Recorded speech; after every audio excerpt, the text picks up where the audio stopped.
नमस्ते और स्वागत है। मैं ईपी के कैपिटल से कुलाल हूँ और ईपी के कैपिटल में हम पीढ़ियों के लिए संपत्ति बनाते हैं। अगर आप 2026 में इसे देख रहे एक अनिवासी भारतीय हैं, तो आप कहानी जानते ही हैं। भारत अब सिर्फ एक उभरता हुआ बाजार नहीं रह गया है, ये एक वैश्विक आर्थिक पावर हाउस है। एक एनआरआई के रूप में आप उस विकास का हिस्सा चाहते हैं और भारतीय म्यूचुअल फंड इसे पाने के सबसे प्रभावी तरीकों में से एक हैं। लेकिन चलिए ईमानदार रहते हैं, हजारों मील दूर से भारत में निवेश करना हमेशा आसान नहीं होता। बदलते टैक्स कानूनों, सख्त अनुपालन और डिजिटल एप्स की भरमार के बीच ये काफी भारी लग सकता है। जो आपके दुबई वाले दोस्त के लिए काम करता है, वो शायद न्यूयॉर्क में आपके कजिन को कानूनी रूप से रोक दे। आज मैं इसे आपके लिए सरल बनाने जा रहा हूँ। हम 2026 में एनआरआईज के लिए भारतीय म्यूचुअल फंड में निवेश करने के बेहतरीन प्लेटफॉर्म्स की समीक्षा करेंगे, जिन्हें 3 प्रमुख क्षेत्रों में बांटा गया है: यूएस और कनाडा, यूके और यूएई और सिंगापुर।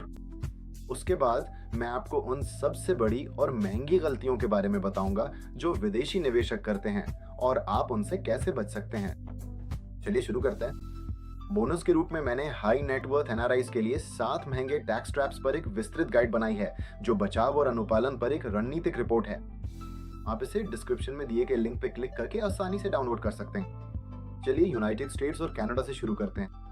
अगर आप यहाँ रहते हैं तो आपको एफएटीसी यानी foreign account tax compliance act के कारण निवेश के सबसे सख्त नियमों का सामना करना पड़ता है। चूंकि यूएस सरकार को विदेशी संपत्तियों की सख्त रिपोर्टिंग की आवश्यकता होती है, इसलिए कई भारतीय म्यूचुअल फंड हाउसों ने बस यूएस और कनाडाई एनआरआईज को स्वीकार करना बंद कर दिया ताकि कागजी कार्रवाई से बचा जा सके। लेकिन चिंता न करें, आप निश्चित रूप से अभी भी निवेश कर सकते हैं। सबसे अच्छे प्लेटफॉर्म्स।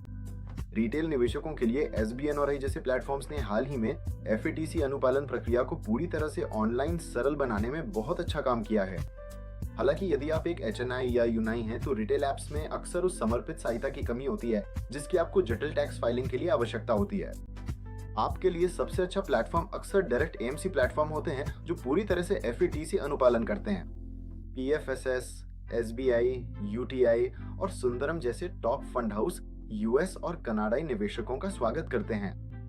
यहाँ एचएनआईएस के लिए सबसे समझदारी भरा रास्ता एक समर्पित वेल्थ मैनेजमेंट प्लेटफॉर्म का उपयोग करना है, जैसा कि हम ईपी के कैपिटल में करते हैं, जो इन विशिष्ट एफएटीसी अनुपालन फंडों को एक सहज डैशबोर्ड में एकत्रित करता है। ये सुनिश्चित करता है कि आप 10 अलग अलग लॉगिन मैनेज नहीं कर रहे हैं और साल के अंत में अपने सीपीआई के लिए मैन्युअल रूप से टैक्स रिपोर्ट तैयार नहीं कर रहे हैं। नॉर्थ अमेरिका के लिए मुख्य बात, सुविधा से ऊपर अनुपालन को प्राथमिकता देंगे। ऐसे प्लेटफॉर्म्स या वेल्थ पार्टनर्स चुनें जो यूएस आईआरएस फॉर्म 8938 रिपोर्टिंग को अच्छी तरह समझते हों। अटलांटिक के पार यूनाइटेड किंगडम की ओर बैठे। यहाँ आप एफएटीसी से नहीं निपट रहे हैं, आप कॉमन रिपोर्टिंग स्टैंडर्ड या सीआरएस से निपट रहे हैं। अच्छी खबर, नॉर्थ अमेरिका की तुलना में यहाँ पाबंदियां बहुत कम है। लगभग सभी भारतीय म्यूचुअल फंड हाउस खुशी खुशी आपके निवेश को स्वीकार करेंगे। सबसे अच्छे प्लेटफॉर्म कौन से है? चूंकि आपकी पहुंच व्यापक बाजार तक है, इसलिए जीरोधा कॉइन और कुबेरा जैसे डिजिटल प्लेटफॉर्म निवेश के लिए बेहतरीन है।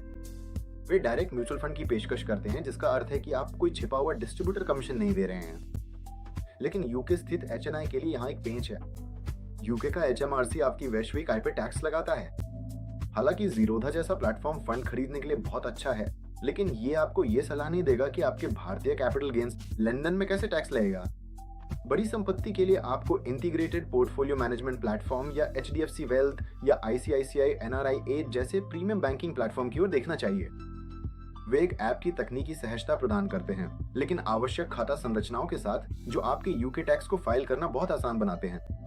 अंत में आइए मिडिल ईस्ट और सिंगापुर के बारे में बात करते हैं। यदि आप दुबई या सिंगापुर में स्थित हैं, तो आप एक बहुत ही फायदे की स्थिति में हैं। आपके मेजबान देश में कम या शून्य कैपिटल गेन्स टैक्स के साथ आपका प्राथमिक ध्यान केवल भारत में अपने रिटर्न को अधिकतम करना है। सबसे अच्छे प्लेटफॉर्म के लिए आपके पास चुनने के लिए कई बेहतरीन विकल्प हैं। आप त्वरित ऐप आधारित निवेश के लिए ग्रो, जीरोधा या आईएनडी मनी का उपयोग कर सकते हैं। हालांकि यूएई और सिंगापुर में एचएनआई अक्सर बड़े निवेश करते हैं और अधिक परिष्कृत सेटअप पसंद करते हैं।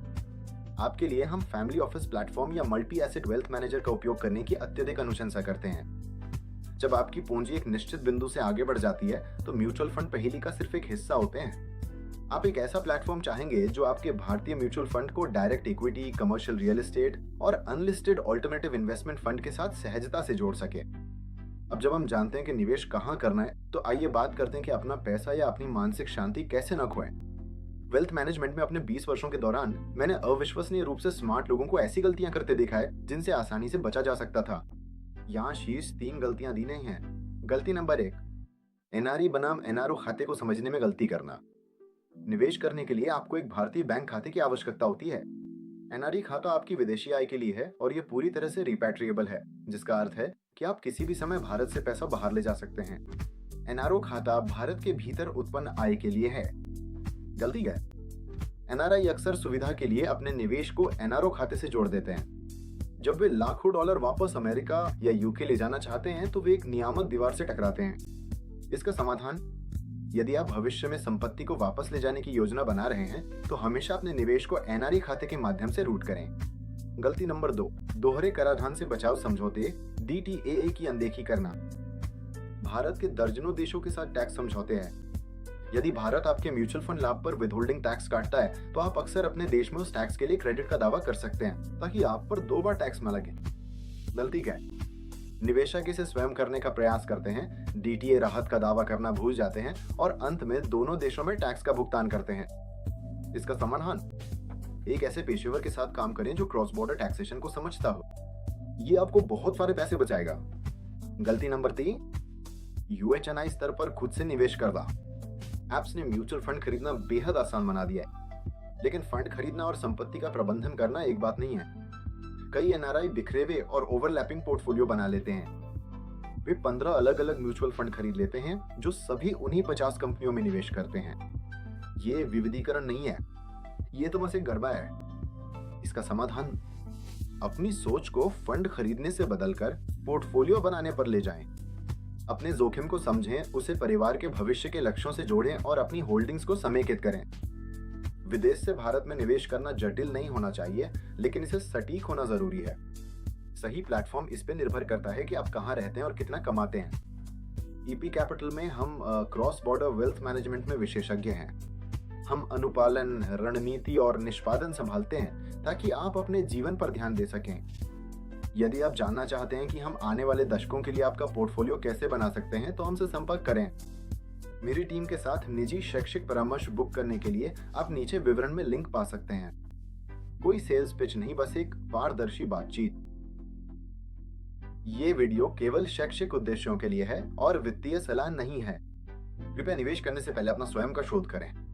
देखने के लिए बहुत बहुत धन्यवाद। अगली बार तक समझदारी से निवेश करें। ईपी के कैपिटल में हम पीढ़ियों के लिए संपत्ति बनाते हैं।